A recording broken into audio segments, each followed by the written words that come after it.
I am Margaret of Provence, Queen Consort to Louis IX of France, a woman whose life unfolded amidst the grandeur and turbulence of the 13th century. Born in 1221 to Ramon Berenguer IV, Count of Provence, and Beatrice of Savoy, my early years in Aix-en-Provence were steeped in learning and courtly culture.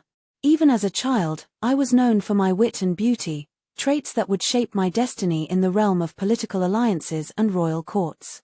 In 1234, at the tender age of 13, I was wed to Louis IX, the pious and noble King of France. Our marriage was more than a union of hearts, it was a strategic alliance between the powerful houses of Provence and Capet. Yet, over time, our bond deepened into a genuine partnership, though it was not without its trials.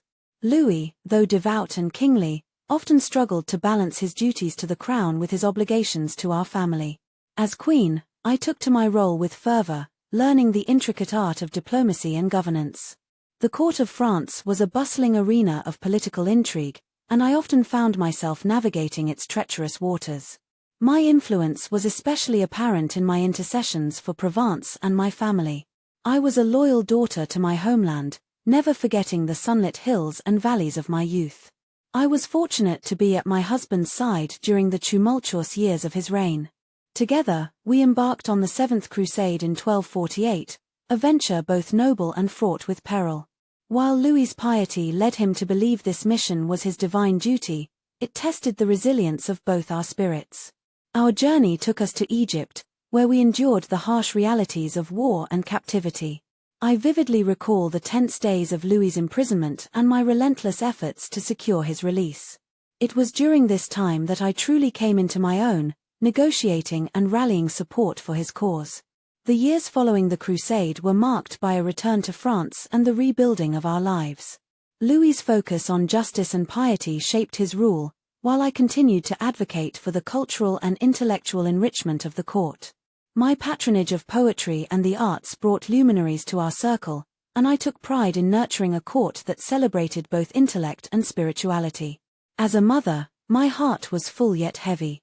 Our children, 11 in total, were the anchors of my life, yet the losses I endured left an indelible mark on my soul.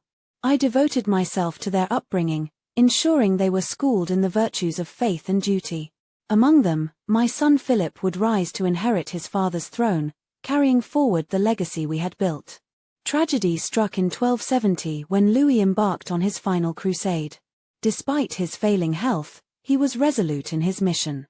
His death in Tunis left me bereft, yet his canonization as Saint Louis brought solace, affirming his life's work and faith.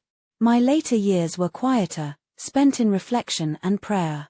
I retired to the Abbey of St. Maur-des-Fosses, seeking solace in the serene embrace of God. Yet, even in my twilight, I remained vigilant about the welfare of France and my family, offering counsel and support whenever needed. My life was one of service to my husband, my family, and my kingdom. As Margaret of Provence, I stood as both queen and woman, steadfast and enduring.